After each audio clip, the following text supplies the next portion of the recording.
So I'm Rebecca Mezoff, and most of you know that. I'm fortunate enough to spend my days weaving tapestry and teaching. I spend most of my time teaching, which I love. My studio currently is in Fort Collins, Colorado, but I grew up in New Mexico, and a lot of the inspiration for my own work comes from the open skies and landscapes of northern New Mexico. I weave mostly, used to be, all large-scale tapestries on this Harrisville rug loom that's behind me.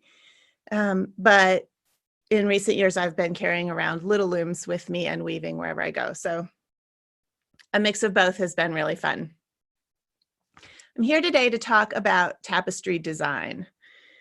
I have a presentation, which I'll start in a second, which touches on some challenges about tapestry design. And I'm going to use some slides so you can see some images of the things I'm talking about.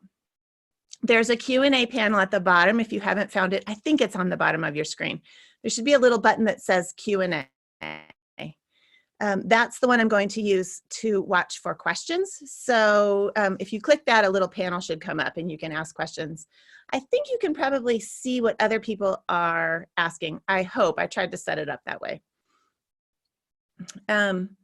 If I miss a question, if I don't address a question, it's probably that I just missed it. It might be that I talked about it earlier and someone jumped on later and didn't hear it, but I'll try to get to all the questions, and you're free to pop them in as I'm doing the presentation, or at the end I'll have time for you to ask questions about whatever you want to ask. Let's see. Good. Okay, I think that's all we've got there. If everybody is set, let's talk about designing for tapestry. I'm going to share my screen. Hopefully, here we go. And just do a little bit of talking about tapestry design. There we go. You should be seeing my PowerPoint now. So designing for tapestry. Do you ever feel super stuck with designing? I mean, if you're here, you probably have questions about this. Do you ever feel stuck finding ideas for a tapestry? Do you get partway into the weaving and find that what you had planned wasn't really weavable? That happens a lot. Maybe you're finding that the materials you have or whatever you chose to use doesn't actually match the thing you are trying to express. Or maybe you're struggling with actual color and design principles. Some of us are overflowing with ideas of what we want to weave, but I find that many people feel really challenged by this question. If the loom is bare, sometimes it feels like, remember that thing, at least for those of you who are like Gen Xers or older, I'm in my mid-40s, and I think I'm the first generation that didn't grow up with computers. I didn't get a computer till I was in junior high. And all it did was word processing. But remember that time when you sat in front of a blank piece of paper and you had to turn in a 20-page paper tomorrow and you didn't have anything? That's kind of sometimes how designing for tapestry feels. And I still feel like that sometimes, occasionally. So don't feel like you're alone out there. We might feel like we don't have anything to say. The world is a place full of big ideas, and narrowing down what you want to say can sometimes be really a difficult thing. So let's talk about a few of these questions. Here's a few ideas to get you started on finding ideas, which is the very first problem if you don't have any. Some of you have tons of ideas. That can be another problem if you have too many ideas. But if you don't have any ideas, here's the thing that I started with. Use some kind of a journal or a note-taking system. My memory is like Swiss cheese, and I can have the most riveting idea 1 minute, like I'm completely over the moon, this is the best idea I've ever had, and I can't remember it 3 hours later. So write it down. I have come to a point where, I don't know if this is because I'm getting older or what it is, but the little brown notebook on the left side of that picture to the left is the kind of notebook I carry in my bag. I do tend to carry a bag with me so that I can also have spinning. At any moment, you might need a drop spindle or a little loom. So I do have a bag to put that in, but you could also use the note feature on your phone or some kind of thing on your phone if you carry that with you. So then you have to remember, actually, when you come back to your house or studio, to flesh out that idea a little bit. But sometimes a couple words scribbled down can really help. And here's just a concrete example. If I had an example for a graphic tree like you see on the right, which is actually just an image I pulled off the internet somewhere. But if that was my idea for what I wanted to work on with weaving, I would make a little scribble about, graphic tree. Maybe I would draw some of those little teardrop shapes down just so I remember that. And actually, if I had my phone with me, I'd probably take a picture if it was an image that I saw. But if it's just an idea, write enough notes that you can remember. If you don't have ideas to write down, still carry the notebook with you and keep listening. Once you start looking more carefully around you, you'll have ideas. And the more you weave, the more ideas you'll have. So it's helpful to have a way to mark those. Another idea is certainly to look at art. For those of us who don't have an art degree, or we don't have a big background in actually going to museums and things, this seems sort of like something that maybe fancy people do. I don't know. But looking at art is really important. And I think somehow in the United States, we've gotten away from that a little bit. Some of us anyway. So you can look online, go to the American Tapestry Alliance artist pages and just start looking at people's work. Those pages, a lot of them are linked to the artist's website. You can go down all kinds of rabbit holes and find really interesting things if you just spend a little time. Just tell yourself you're going to just look at art and not get sucked into Facebook while you're there. Go to local museums. Go see local art shows. Like, go see the high school art show, because you actually can get ideas from local, smaller local art shows, community art shows, and then eventually maybe you'll put your work in one of those shows. I tend to buy catalogs, so if there's a show I really want to see but I can't go, I will. If there's a catalog, I will buy it. It's not the same as seeing it in person, but it is one way to get some idea of what the art is. And then if you do travel, visit galleries and museums as you're traveling. And then take notes of what you saw. Bring that little book with you and take some notes of what you liked. And that's the next thing, is ask yourself what you like. This can be kind of a tricky thing for some of us. I think that especially for people in the generations of, like my generation, Gen X and older, and especially for women, we sometimes have never asked ourselves what it is we like. So now's the time to ask that question. As you look at other people's work, ask yourself, is this appealing to me and why? Do you love it that it's graphic or humorous? This is an example of work that I love, is Pat Williams on the left. She's a tapestry artist who weaves really graphic work, but a lot of it is really funny. I really enjoy seeing her work. And so I like it because it's graphic and it's clear, and she makes these little commentaries in the faces of the people that she's weaving.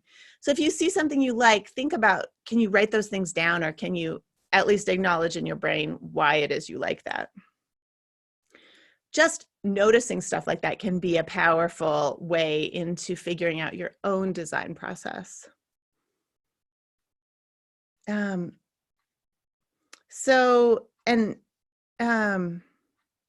I put the picture on the right there. That is a picture from my mentor and teacher, James Kohler. So you'll notice this is a question I've had in my own work over the last year, is this, which direction am I going? I'm stalled because I've spent the last year writing a book and it's taken all of my time. And so now I'm like, well, where am I going to go forward with this design process? I came from this, James Kohler taught me, I do all of this color gradation. I love the dyeing and the moving of color in similar ways to James. My work doesn't, the forms don't look like James's, but the color gradation is really similar.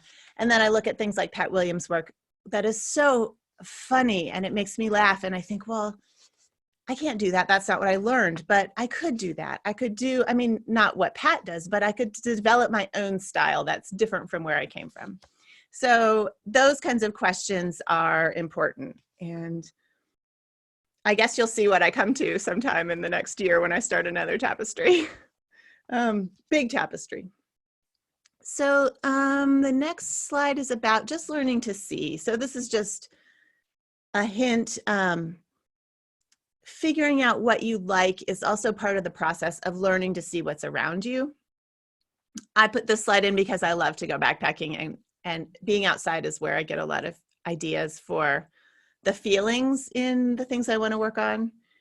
But the best way to start is just to slow down and look at things. I think we're in a big rush these days, and if we could just sit still and look at what's around us, it would be a good start.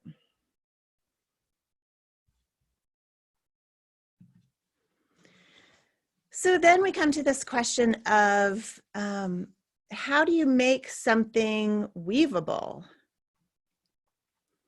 One of the biggest challenges in making tapestry and in designing for tapestry is making the idea we have executable in tapestry weaving. There are certainly challenges inherent in this medium. We can use those to our advantage, or we can continue to be frustrated by our attempts to render designs that don't fit the medium or the size or the set that we're trying to work at. So this is just an example I chose at random. What if I wanted to weave an image like this? This is a picture of one of the buildings on the Harrisville Designs campus in New Hampshire through the window of another one of their buildings. Look at how complicated this photo is.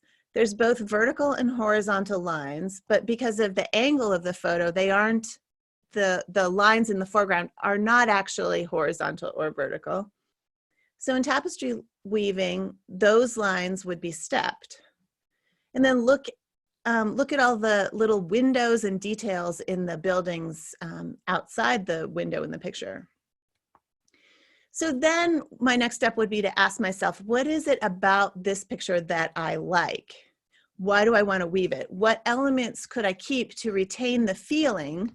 And maybe it's the bright green foliage under the window and the reflection in the water. Maybe it's the outline of the building. Maybe it's the fact that there's a window and we're looking through it to something outside. I don't know what it would be, but asking those questions is a place to start. What elements will you have to discard because it will not work at whatever size you're weaving? And then just be honest with yourself. Is this really going to work? Is this image a starting place for a tapestry design, or do I need to move on? Let's look at another example. This is actually a real example for me. I did an artist residency at Lilly and E. Smith Center last fall, and I really love this turkey tail fungus, which I kept finding in the woods. Thank you for the people who helped me figure out what it was, because we don't have this in the West. Using a photograph like this for a design is something that I know won't work just by looking at the photograph, and here's why.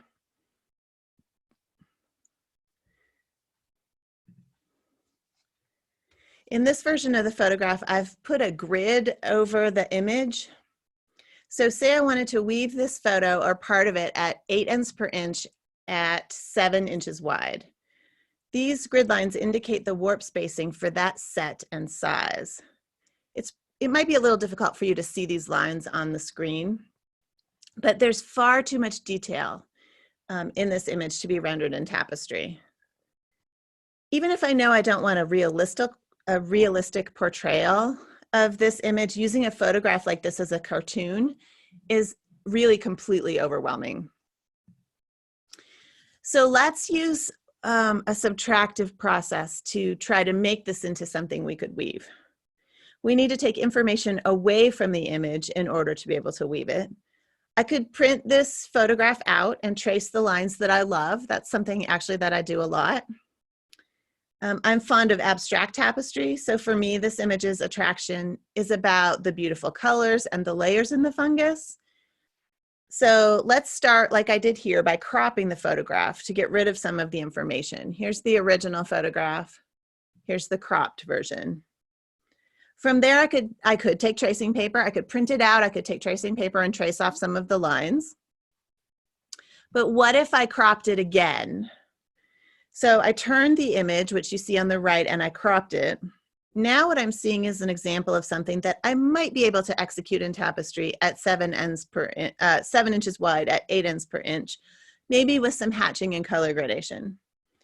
My aim would be to capture the feeling of the color changes and the bits of darker edging. It's likely that a viewer would not immediately know that it was an image taken from a fungus, but I'm more interested in them feeling drawn into the pattern and color changes than that they identify the object. I would say that this image is still far too detailed to use itself as a cartoon. From here, I might print the photo or use a drawing program on my iPad to trace the lines. I was most interested in. I would still leave out a lot of them. And then that line drawing would become the cartoon.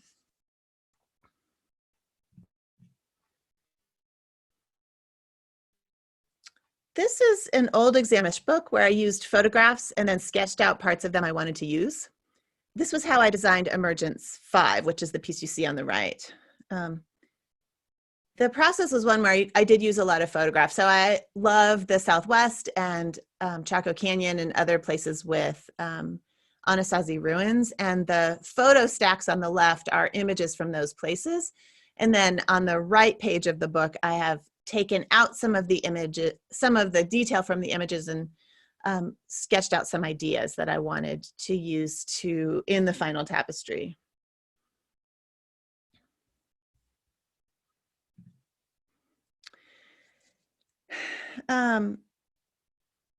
That process I was talking about was one where I took a photograph, but I didn't use it as a cartoon. That's a more additive process, which is what I want to talk about here.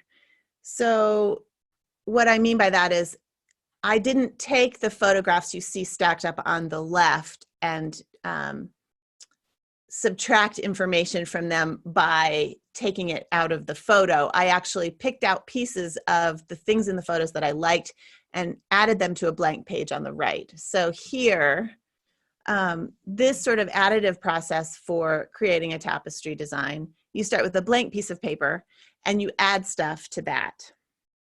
In the Design Solutions class, which is my new online class about design, we're going to talk more about using an additive process instead of a subtractive process for designing. Actually, both ways work, and probably you will start with one and try the other also. But this additive process means you start with a blank piece of paper or a document. It could be, if you use electronic means of designing, you could use a blank document on your computer, and then you add things to it. This helps take away the temptation to include everything in the world in your design, which is what a lot of us want to do, right? We want to include the whole world.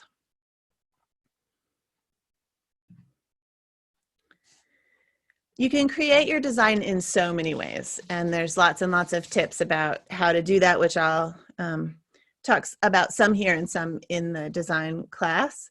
My tool of choice is actually the simplest one still, even though I have computer programs and design tools and all kinds of things. I still like tracing paper. I might trace a line from a photograph I like, or maybe the original line was a pencil drawing. I like tracing paper because I can layer it. I can put, I can have a line on one piece of paper and have another line on another piece of paper and overlap them and turn them so that I can see different interactions between those lines happening. In this picture, I'm using a window as a light box, so I want the light to come through the paper so I can trace something that's underneath it.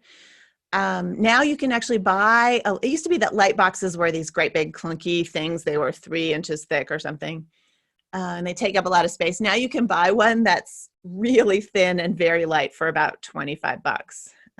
I just got one. I haven't used it yet, but I think it's going to be a great thing to use, especially after dark when the window method does not work.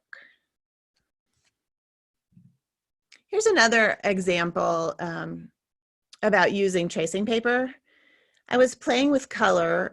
This was actually a piece, this was from over a decade ago, I think. I was trying to get a commission from a hospital. You can see it says hospital at the top.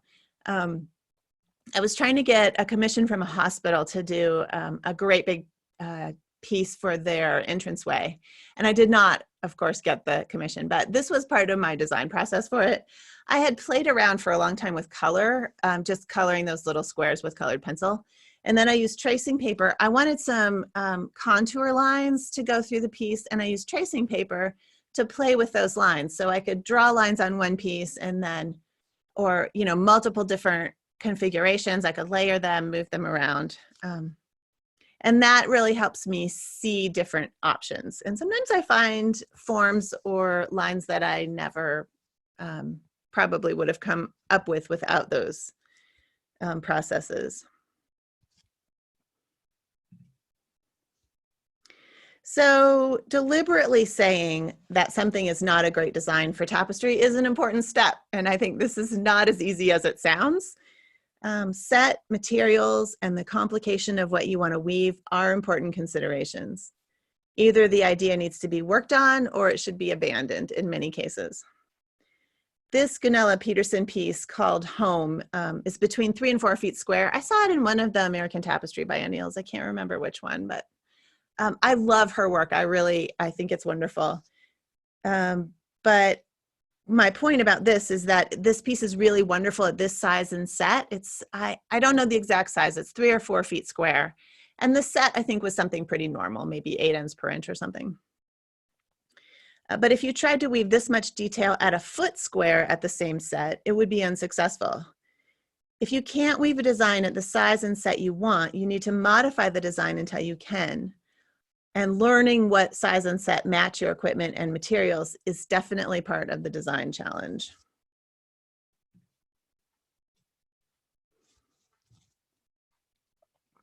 There's a lot to be said about how the materials and the equipment you use along with the set influence what can be woven in tapestry. For right now, consider that the size of the weft you use influences the look of the lines in your weaving. This is a sampler that some of you probably have seen before. It's one in which I did, there's 4 sections in the sampler. The top section is woven, they're all woven at 8 ends per inch. The top section's woven at, with 1 strand of a singles yarn, the second section with 2 strands, third with 3, fourth with 4. So look at how the lines look in this weaving. There's exactly the same number of picks in each section. So you can see that if you have a weft that is fatter, like the bottom one, you're going to weave a lot faster than the top one. There's exactly the same amount of work going into both of those sections, but the one on the bottom is 3 times bigger than the one on the top. So that's just an efficiency thing. But look at the way the lines look. You can see the lines at the top are very thin and delicate, and they almost blend right into the background. And the ones at the bottom are very firm and fat. The other thing to consider here is that the bottom 2 examples I did with 3 and 4 strands of, this was Harrisville Kohler singles, which is about the same size as Faro, F-A-R-O with the umlaut, which is a Swedish yarn. Those 2 bottom examples were, the fabric was great, it was steady, you could have woven a huge tapestry at that set and it would have been fine. The top 2 examples, the fabric was sleazy, which means that the weft is moving on the warp a little bit. So in a small tapestry, that might not matter if you're going to mount it. But for a large tapestry, having a fabric that's not very stable is not a great idea. That your work could slide down the warp as it hangs. It's just not a stable piece of fabric, which that's an important consideration of, is the object you're making a sound object just in itself. Physics, you guys.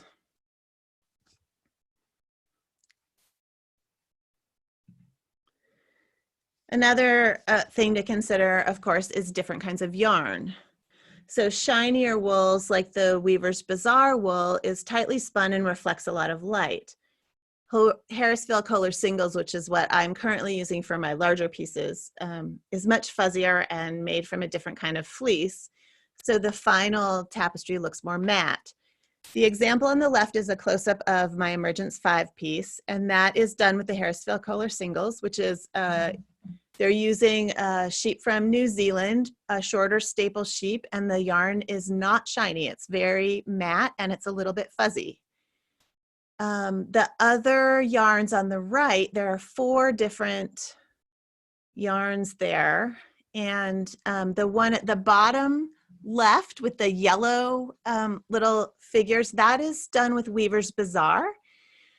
I think it was maybe the medium weight. I'm not actually sure, but it's certainly Weaver's Bazaar, which is a much more firmly spun yarn. And they're using a fleece that has more shine to it.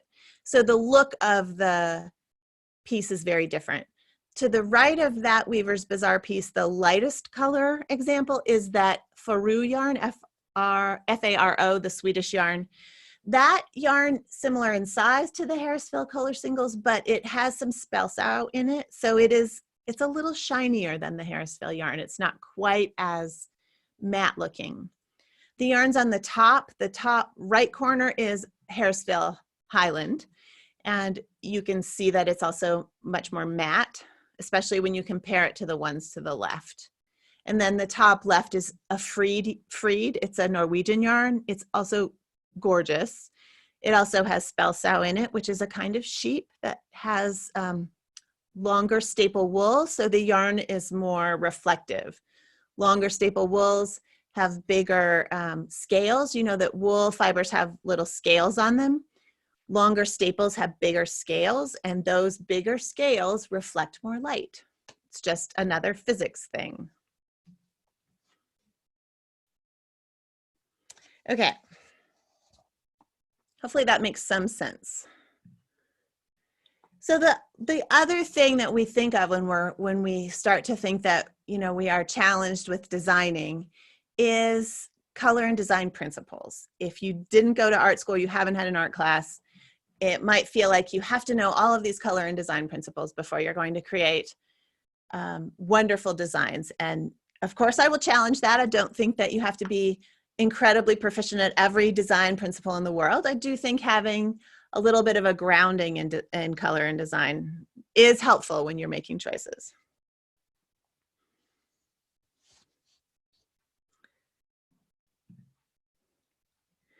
Both color use principles and design principles can help in creating successful designs. The left is an example of a color wheel. I think this is one of Johannes Itten's color wheels, and I just think it's beautiful. If you go and Google color wheels sometime, you'll see that there are just some really beautiful ones out there. I think just as a piece of art or something to appreciate, it's fun to just look at the way people have thought about color over the millennia. The piece on the right is by Marie Thumet-Brochard, and it's a good example of one of the design principles, rhythm. You'll see that she's using basically a really monochromatic color palette, but she's repeating the same shape over and over, and then she's repeating different values in different spots in the piece. It's large, it's almost 5 feet square, and I did see this in another American Tapestry biennial. It's gorgeous, really a beautiful piece. So, rhythm. Repeating elements, repetition is another design principle that can be really useful. So, you know, these are some of the basic color and design principles. There's lots of different lists of these, and you'll see if you start digging into design, different people use different things to teach. These are the ones that I use the most. And the color concepts are on the left. I use Johannes Itten's 7 color contrasts to teach. I find them fairly accessible and a good way to look at color as a whole. So those color concepts are hue, which is just the color, value, how light or dark it is, cold warm contrast, which is, you know, one side of the color wheel is warmer, the orange, red, yellow side, and one feels cooler. The blue, purple, green side feels cooler than the blue is the coolest, and orange is the warmest. Complementary contrast is colors across the color wheel. Simultaneous contrast are how colors next to each other influence each other, which always happens. Any color you put next to another color will influence it in some way, which is what makes color so hard. Saturation is how intense a color is, whether it's like a cherry red or like a rusty red. The cherry red is more saturated. And then extension is about proportion, how much of a color is used compared to how much of other colors. And then the design concepts that I most often use to teach, sometimes there's other ones thrown in, but are line, shape, texture, proportion, which is sort of it can be the outer proportion of a tapestry, the length to the height of what you're weaving, or the proportion of objects in the tapestry, where you place objects in a tapestry. I tend to use the golden mean a lot as a number to really help me place things in a design. And then rhythm and repetition, like I was talking about with that Marie Thumet-Brichard piece, which made such good use of those concepts. Here's an example of the first of those design principles, which is line. This is the same woven line example, obviously, on the left. The materials used there certainly had some bearing on how thick I could make each yarn, each line that I created. The fiber there was Harrisville Kohler singles, which is wool. Like I said, it doesn't have a lot of shine to it. When considering line use in a design, these material elements influence the feeling created. And of course, the way you make the line move is another thing entirely. So on the right two photos are work of Sarah Sweat, and they're called margin notes. She did, if you take the design class, there's a whole interview this month with Sarah Sweat, and she talks about these margin notes. I took a workshop with her quite a few years ago now, where the whole workshop was about learning to weave lines. So we wove these sort of margin note-esque things where we're just making a line go up the warp, which is hard in tapestry to make things look like they're flowing as they're moving up a warp. So the character of line is important, and how you achieve that in tapestry. Sarah's a master at this. I'm not saying in any way that I am. This is a difficult thing to do, but she also wove 30 or 40 of these, and so she got really good at it. So line, where do things move? Even if you look at the center photo that has the one in the middle that has the dots in it, you can think about line in terms of not a connected line, but a line. That piece also has movement because your eye sort of connects where each of those dots are. So there are different ways to think about line.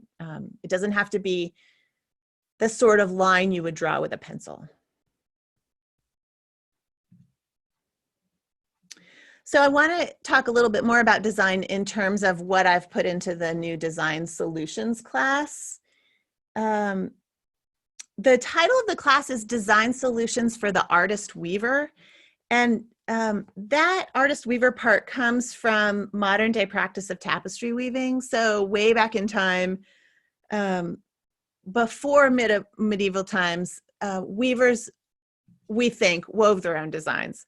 So if you have looked at tapestry for any length of time, maybe you've seen articles about Coptic tapestry weaving. These were Egyptians who were Christians, new converts to this new religion, and they were weaving little, often they were quite small, little tapestry pieces that were incorporated in clothing. A lot of them were used to bury their dead, which is why we have them, because if you bury things in Egypt, they last a long time. So these pieces are enchanting and very, they're not formal, and they feel like something, well, maybe we could do something like this today. There's actually a whole book about these Coptic weavings if you're interested in it. The artist weaver thing today is this is an image of Tommy Scanlon, and she's weaving her own loom, a design that she wove. So the artist weaver thing is very prevalent in the United States. where the artist is the person who designed the piece and they are weaving it. There is still this other model that happened in the Middle Ages where we had workshops. These are images from the Australian Tapestry workshop. They're weaving pieces that were designed by a person who is not the weaver most of the time. These workshops are in Europe and Australia, the Gobelin and Aubusson workshops in France, the Dovecot in Scotland, and the Australian Tapestry workshop in Melbourne are just some of the examples of these workshops that are still working today. In those workshops, an artist makes the design and skilled weavers translate it into tapestry. So in this particular class, of course, I'm presenting information for people who weave their own designs. But it is actually fascinating to go and look at the workshop model. I will say that the weavers who are weaving in those workshops are amazing. They are fabulously skilled people who, and I don't know, I wasn't alive in the 14 and 1500s, but it seems to me like the weavers have a much more integral part in interpreting the artist image into something that is a tapestry. So if you ever get a chance to go to one of those workshops, go visit. A couple things about the contents of the class. The course has interviews with fiber artists in which I'm discussing their design methods. These interviews have been super inspiring to me. And I think the variety of ideas from these accomplished artists will help you chart your own course. Every artist has their own way of designing, and I just feel like it's really helpful to hear from other people besides me. You are going to get tired of hearing me talk about using tracing paper. So I wanted to make sure that I had voices of other people who can say, no, this is the way I do it, or this is how my brain works. All of the people I interviewed have heartfelt statements about their own learning process. We have this particular round of the class, which I'm calling season 1. I interviewed Sarah Sweat and Tommy Scanlon. And then that middle picture at the bottom is Connie Lippert's work. And Bhakti Zeke is on the left with one of her jacquard weavings. So I'll talk a little bit about equipment. And Bhakti is fabulously skilled at a wide range of weaving, including she's done tapestry. So it's interesting to talk to her about designing, considering the broader range of fiber production.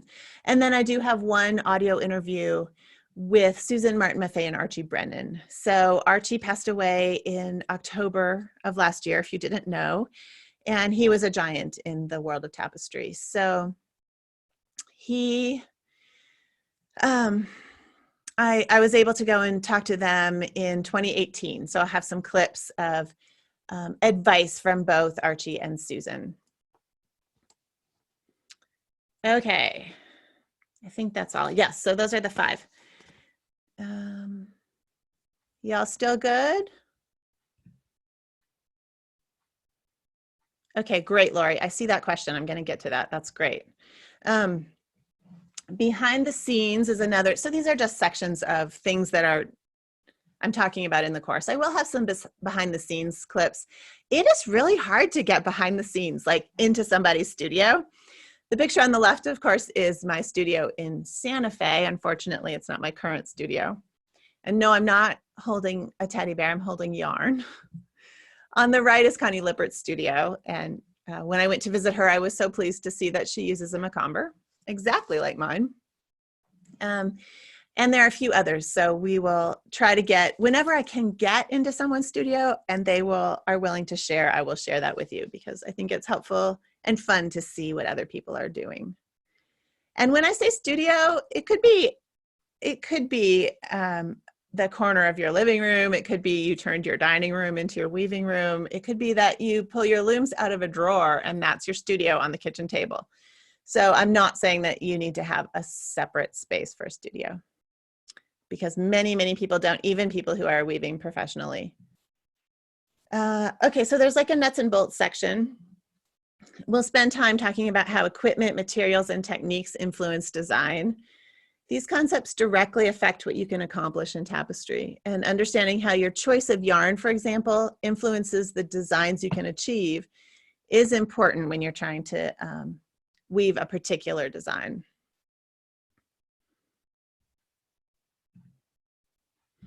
There's some hints about maintaining your practice. These are just little things I add each month.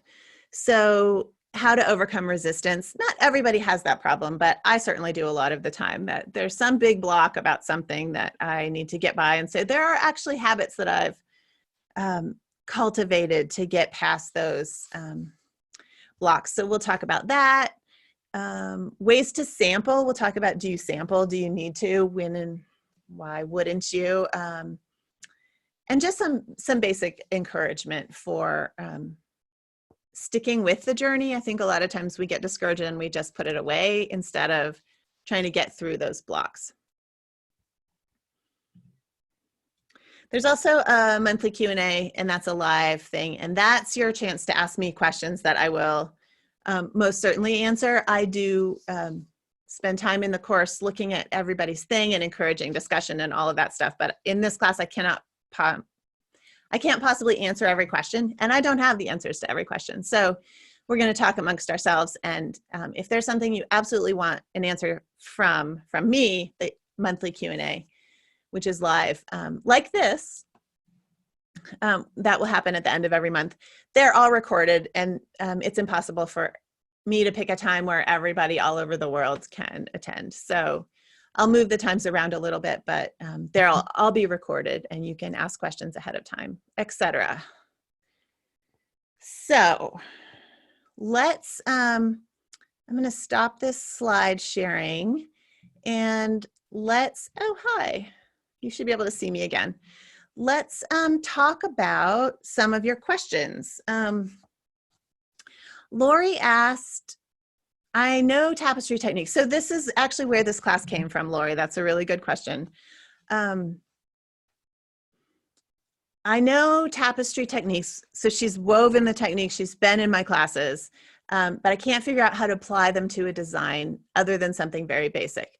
Will this course help? This is exactly the reason I made this course. It's that I've been teaching beginning techniques for a long time now, and I love it. I think it's really fun. For some people, that's all they want, that they just want to play around with the yarn and know how it works. But I think most of us, if we stick with it, want to figure out how to make images in tapestry. And so this class is absolutely exactly about that. So hopefully that helps. Yes, Catherine, design fear. Will you address it? That is one of the things I talk about. I talk about it all the time. I probably talk about it in a lot of the videos. I understand that paralyzed thing, and there's a lot of ways around it. I have started using this tapestry diary idea, which I know it's become really popular lately, and don't feel like you have to jump on the tapestry diary train, really. The thing that's useful to me about that is that I'm always asking myself about weaving big things. Like I want to see I love the monumental tapestries, and I want to produce like big things that go on the wall that have a big impact. And that is super paralyzing, because to jump into a project like that, it'll take me a year to weave a big piece. So doing a tapestry diary, and my tapestry diary is super informal. I just weave little things on little looms. But that takes away the fear for me, because there's no expectations. It's just, well, I'm screwing around with this little loom, and I'm going to see what happens if I try this. And so that gets me started. And I think actually the trick is to get started. I'll talk about, some of the people I interview talk about weaving every day. And I've been talking about that this year too. And that's about the same thing. It's about getting past the fear. And I was talking to Barbara Heller I went to Vancouver for a conference, and she had a show. So it must have been 2018. And so I was talking to her for a little bit, and I was asking her for advice about design and tapestry, and what's her advice for upcoming tapestry artists. And she said to weave every day, which is exactly what Tommy Scanlon says, and in one of her videos. And that process of just weaving. So even Archie Brennan would talk about this. Just weave anything. Weave whatever's on your desk. Weave a letter. Weave. Just get started and experiment with it. So that's the first thing. I know it's still frustrating that you decide you want to weave something and you can't make it look like what you want to weave. So we're going to talk about both of those things. How do you find the ideas that are weavable? And then how do you make yourself actually get past that fear and just try it? So hopefully that helps, Catherine.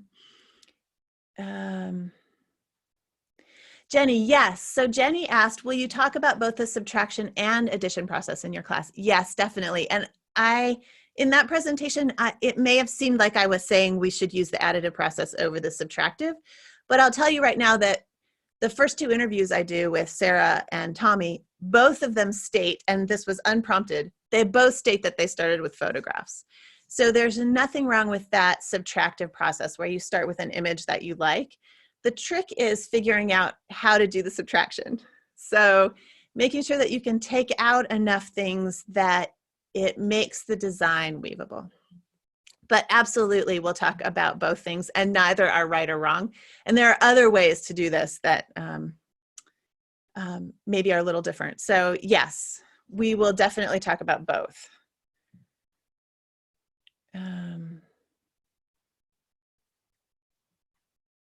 Oh, Kathy, this is a great question. Okay, so she's asking specifically about the design class. She says, I've taken the basic weaving classes. This seems a different format with monthly installments. The other classes were at my own pace. How will this format work? This is a great question. What I did with this design class, it's basically what's called a dripped class. So it's like I created a whole class, but I'm only giving you a certain chunk every month.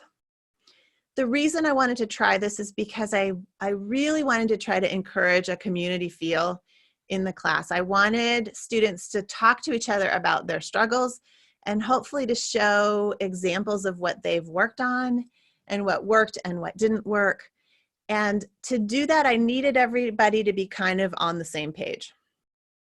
That said, once the content is released, it's yours forever. So it doesn't matter if January is a horrible month for you and you can't watch any of the videos, they're still going to be there in September.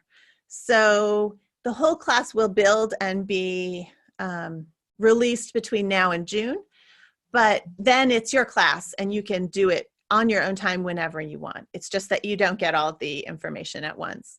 I'm also curious, and you all can let me know if you take the class, I'm curious whether that method helps you feel a little less overwhelmed by a volume of information. I tend to overwhelm people with too much information. I want to give you everything about a subject, and that's not always good. So I'm hoping that smaller pieces will help make it seem more manageable. So you'll have, maybe an exercise to do 1 month, and well, I have 4 weeks to do it. So in terms of, instead of having this huge class that you feel like you're not paying enough attention to. Hopefully that helps. Ask more questions if that didn't answer your question. Oh yeah, Linda, great question. Abstract designs are in my lane. That's good, I like that, in my lane. They're in my lane too. Line designs like Sarah's margin notes fascinate me. Will you be expanding on some season 1 topics in season 2? Absolutely. So my idea for this class, originally I was going to do a membership site, which would be very different from what I just described in Kathy's question. A membership site is a thing that you join and you pay every month, and in order to maintain use of that content, you have to keep paying. So I decided that that didn't really jive with how I like to teach and my school, and I wanted you to be able to purchase the class and always have it available for you and not have to keep paying a monthly fee to go back and use it. So I decided not to do a membership site. I'm doing this dripped class, but I have so many ideas about design. I feel like it's a topic that can go on forever as we improve our skills. I don't think that it's like you've learned the skills and you're done. I feel like it's an ongoing thing. So because I love it, because I love teaching, I will be doing a season 2 of this class, which at this point, I'm pretty sure will start next January. So you can look forward to more content that builds on this content. It will not be the same content, of course. It will be new content in season 2. And then we'll see if there's more questions and it's still fun. We'll do more seasons after that. But I'll release what the topics of season 2 will be at the end of this season, and it will definitely build on what we're working on here. Do any of the rest of you have a frozen picture problem? If it's just you, Catherine, refresh your browser and see if that works. Hopefully no one else is having that problem.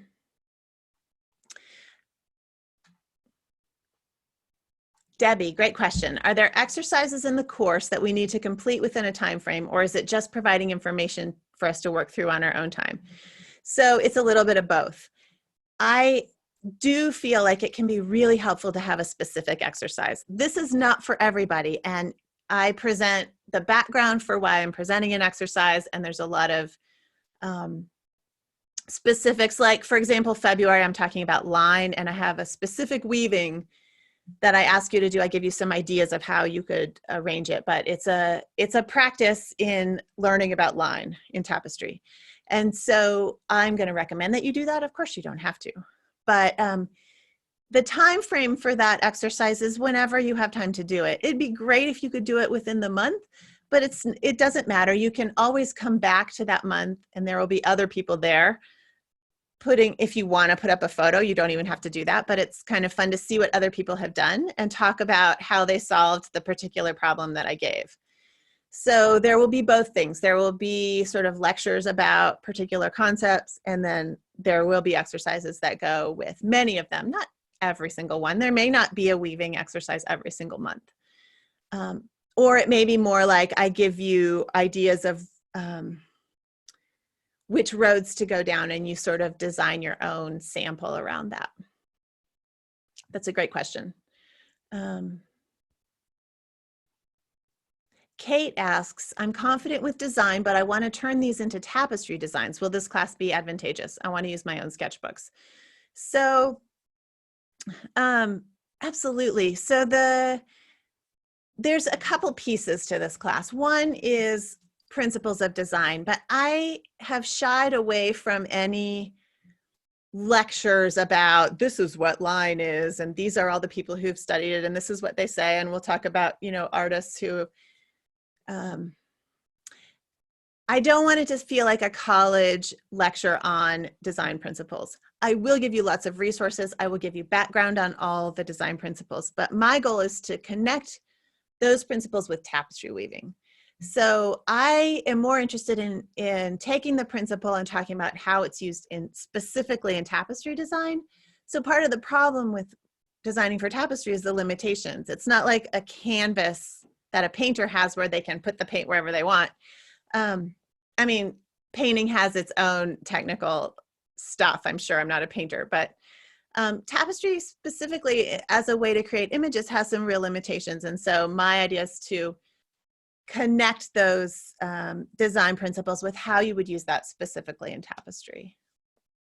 So I hope it would be advantageous, Kate. I really, that is exactly my goal. Linda's asking, can I take season 1 next year? Absolutely. So registration for this season ends on January 31st. And that is because that thing I was talking about, I'm trying to create a community that's going through each month together. But if this is not a good time for you, for example, I have a student who's a college professor and it's her last semester before she retires. And she's like, I just can't do it right now. That's totally fine. It might not be the right time. The season 1 will be sold as just a static class starting sometime next summer. So if now is not good, it will be available again later. You just won't be able to register between February and the end of June. Okay, thanks, Michelle. I'm glad the picture's good.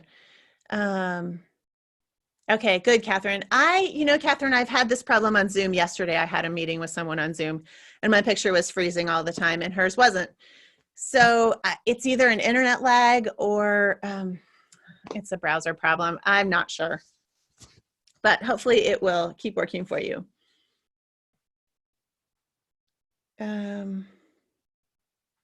So I have a couple other questions people asked online. Let's see. Okay, let me see if I can go through. If you have any questions, those of you live, ask them soon. And I'm just going to go through a couple more questions here. Noelle asked, I'm not known for my skills with a pencil or with any drawing device. I've muddled along so far with designing my tapestries, but I need help with how to get the images I want and have in mind. How to select the possible from the impossible, she says, which is probably the basis of it. I talked about this a little bit, but how do you make a design and then decide, is this possible or impossible? How do you make it possible? So that is one of my favorite parts of this class. And it's really what I was just talking about with one of these questions up here, I think Kate's question.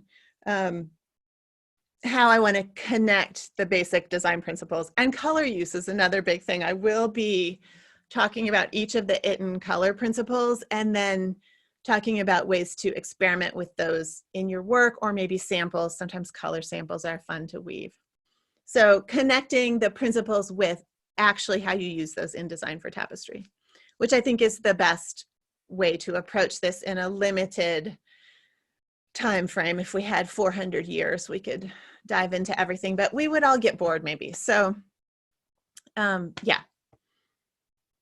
So hopefully that helps, Noelle. That and what I just said to Kate. Karen asked, I talked about this I did the same webinar on Monday, and Karen asked, I talked about this then and I'm going to talk about it again now, because Karen asked, how do you pick one idea and stick to it? So her problem is not that she doesn't have any ideas, it's that she has so many ideas and then she wanders off and doesn't finish something. I am totally guilty of this. I have three big looms, this one and one you can't see here, and there's one in my living room, the Macomber's upstairs, because it wouldn't come down the stairs to my studio. But I don't know how many little looms in this studio that it's way too easy for me to just get an idea, warp it up, and weave a third of something and then put it aside and start something new. So how do you stick with something that you've started? And those, I'm sure lots of us have ideas of how that happens and how to stick with it. But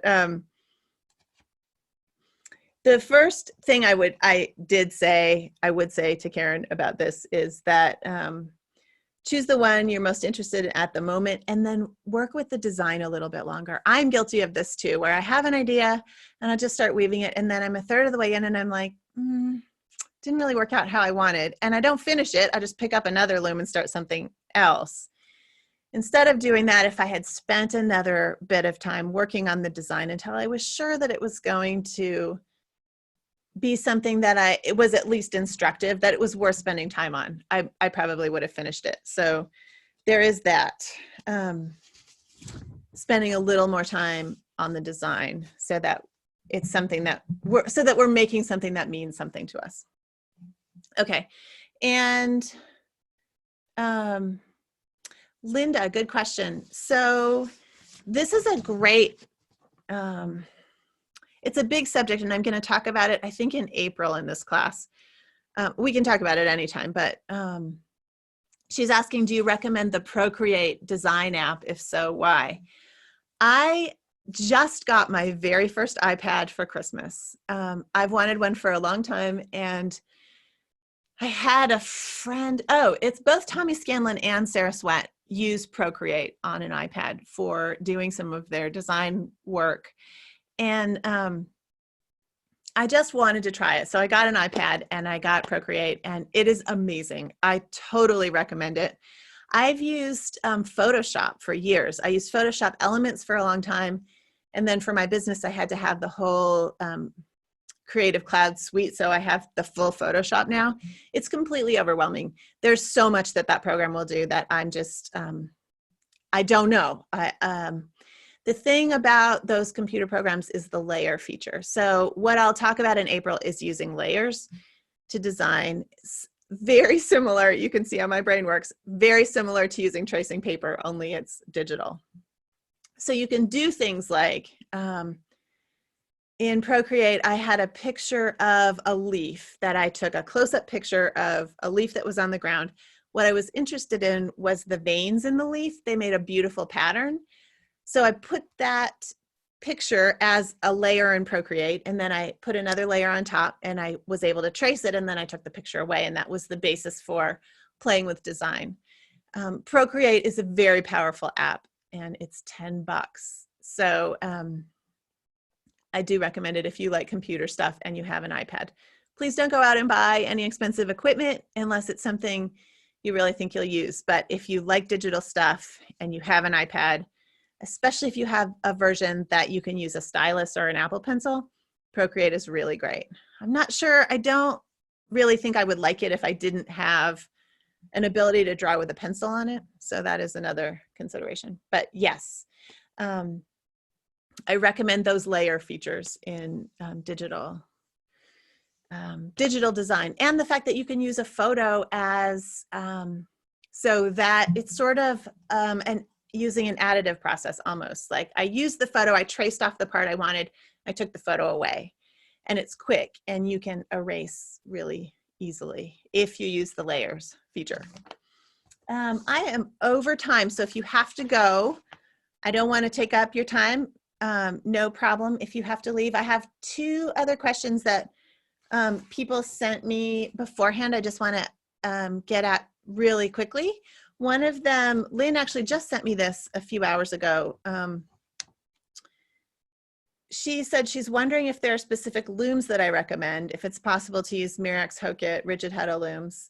And I'm not sure, Lynn, if you mean for tapestry in general. I think that's what you mean. What looms do I recommend for tapestry? I did write, I'm working on a bigger set of blog posts about looms, but one of the things in this class is about equipment. There is a point where the equipment actually is, you may not realize it, but it's funneling you towards certain designs.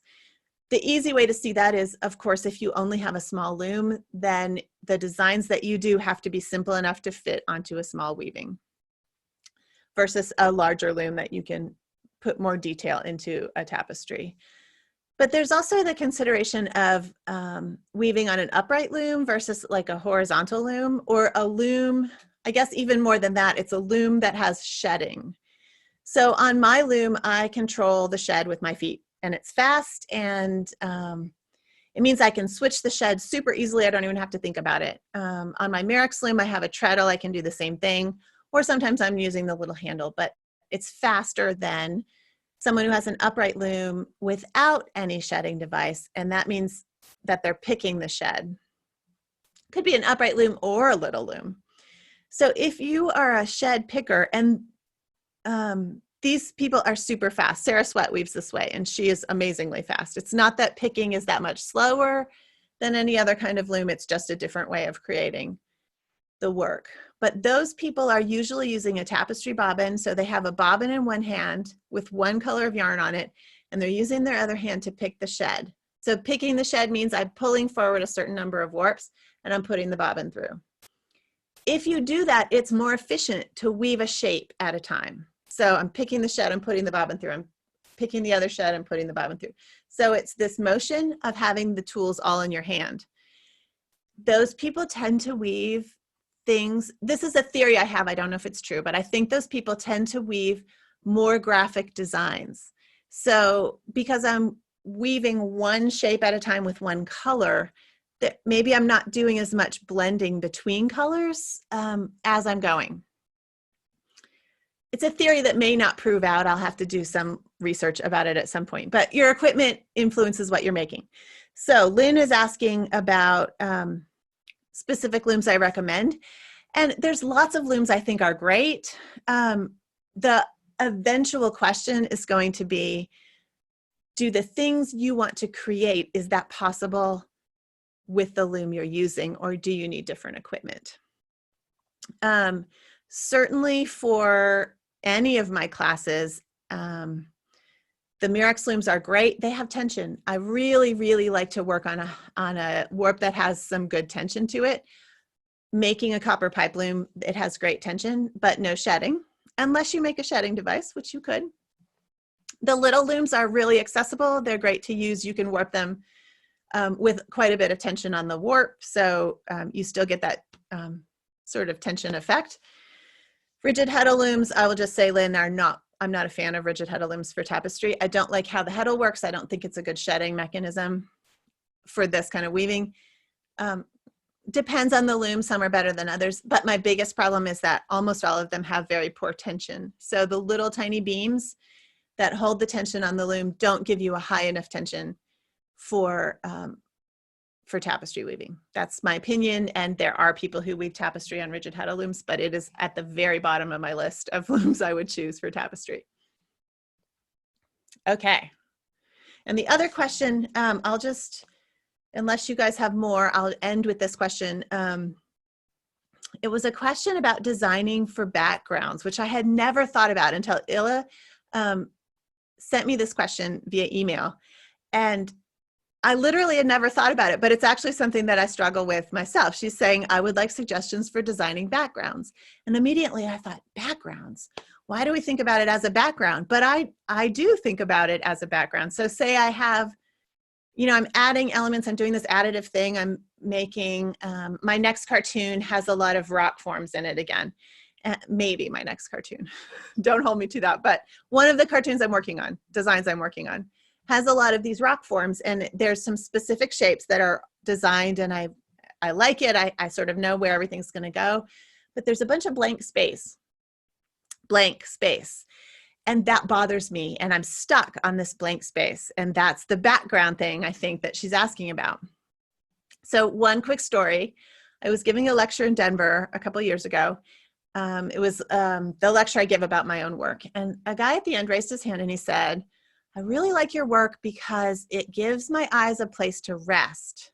And that was the moment where my feeling about those background spaces changed, because it was suddenly a positive thing that I have spaces in my work that are not really filled with anything except sometimes color gradation. And so at that point I was like, oh, well, I'm going to stop worrying about this background thing, which isn't true. I do still worry about it some, but it's a great, great question. And since I talked about this on Monday, I've had a lot of people email me about, yeah, that background thing. How do I fill up this space? I think our first question is, do we need to fill up the space? So that will be something I'm sure that I will be adding to this class, because I feel like it's such an interesting question, how much we want to make sure we fill everything up when we don't always have to.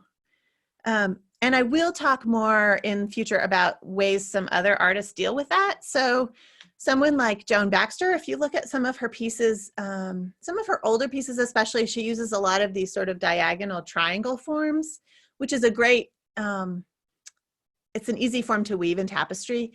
And sort of as a, her colors are still changing, but sort of, I don't want to say space filler, but it's sort of her tapestry mark. Other people use cutbacks, which are those diagonal lines that some people call them lazy lines. I think the preferred term is probably cutbacks. People like Tommy Scanlon has some work with them. Barbara Heller has a lot of recent work with cutbacks. And so what happens is that you're weaving a diagonal line, but both sides of the line are the same color, but you see this textural line in the piece. Thomas Cronenberg has also some beautiful use of this technique. And Thomas especially will have a piece with a largely, sometimes it's white, just one color background with those cutbacks, which give it a little bit of texture. Weaver's marks are a way to fill space. Some people use dots or diagonals or cutbacks or other things. And so that's another thing I'd like to address in this course and other courses, and I'm sure I'll write more about it. Michelle, that's a good point. That's a good way to think about it. It's not background. Try thinking of it as negative space. So this is something we'll talk about in terms of both line and shape, is that it's not that you're filling up an area that isn't important. I had someone in a course just a week or two ago weaving a curve that went this way, and then she flipped the design and wove the curve the other way. And she did a marvelous job with it when it went this way. And when she flipped it around, she said she struggled like crazy. She couldn't get the curve to work in the other direction. And I think it's exactly what Michelle is saying here, that we need to look at that negative space as as another shape. Well, I don't know if that's what you're saying, Michelle, but that's what I'm saying.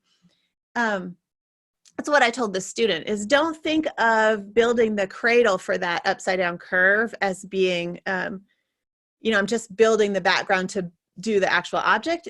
Think of the negative space as being an object also when you're forming it. Anyway, it's an interesting thing to think about how our brains work, how we'll get stuck on something that maybe we don't need to be stuck on, because we're thinking of it in, we could flip around the way we're thinking of it and be more successful with creating particular shapes. So I agree, Michelle, if we don't think about it as a background, as we just think about it as space, negative space, another shape to weave, that kind of thing. All right, you all, I've kept you a little too long. Any other quick questions? It looks like I've reached the end of my list. So thank you so much for coming. If you have other questions about the design class, you can email me at hello@rebeccamezoff.com. And otherwise, I will see you online and maybe somewhere in person. Thanks so much, you all. Have a great day.